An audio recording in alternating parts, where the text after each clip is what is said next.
There is no question that Israel is not a strategic asset to the United States. And indeed, if you look at what's going on uh, in the Middle East today, it's clear that Israel is a strategic liability for the United States. I would emphasize that since the administration of Jimmy Carter, every United States president has worked hard to get Israel to accept a two-state solution because American presidents and the American foreign policy establishment in general has long understood that if you're going to put an end to the Israel-Palestine problem, you're going to get real stability surrounding Israel. You had to have a two-state solution.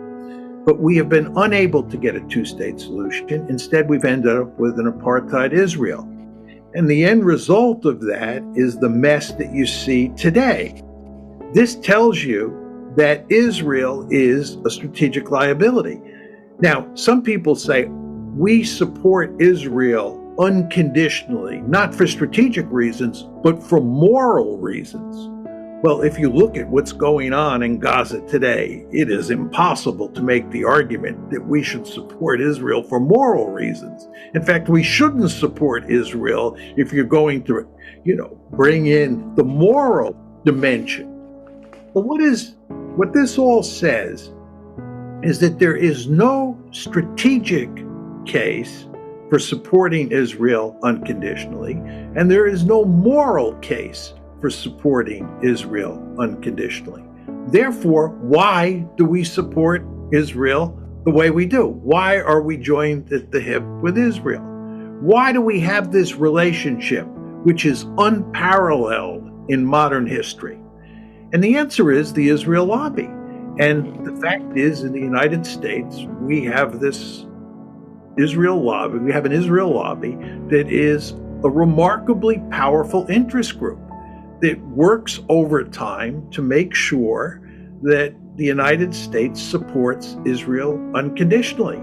And anyone who comes along and criticizes Israel or criticizes the lobby or criticizes the relationship between the United States and Israel, points out that it doesn't make strategic or moral sense, is going to be attacked. And there is a good chance that that person's career will be ended. And the end result of all this is hardly anybody is willing to stand up and say the emperor has no clothes. You just don't have any real discussion in the United States. And I would argue you no longer have such a discussion in Britain or in Europe more generally on whether it makes sense to support Israel unconditionally. And again, it's because of the lobby. I mean, look at what happened to Jeremy Corbyn in Britain. I don't believe for one second that Jeremy Corbyn was an anti-Semite, but the British version of the Israel lobby went after him hammer and tongue and did a successful job of portraying him as an anti-Semite and making the argument that the Labour Party, had been infected with anti-Semitism. And I believe the lobby's great concern was that Jeremy Corbyn was critical of Israel, that Labour was critical of Israel, and if Labour came to power and Corbyn was the prime minister, he would go after Israel on human rights grounds. And the best way to avoid that is to go after Corbyn and make sure he doesn't become prime minister, which is exactly what happened. So you have this situation where Israel gets unconditional support from the United States, and increasingly so from Europe as well. And you have a situation like the one that we have today.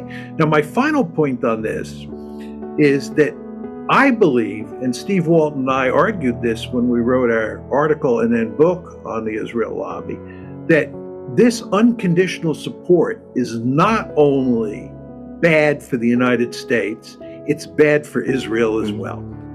In other words, the lobby's efforts to get the United States to never criticize Israel and support it no matter what it did has allowed Israel to turn itself into an apartheid state.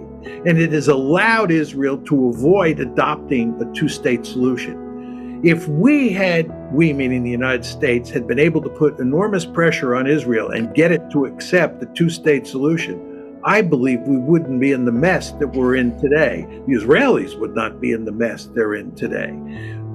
But that was impossible to do, and here we are.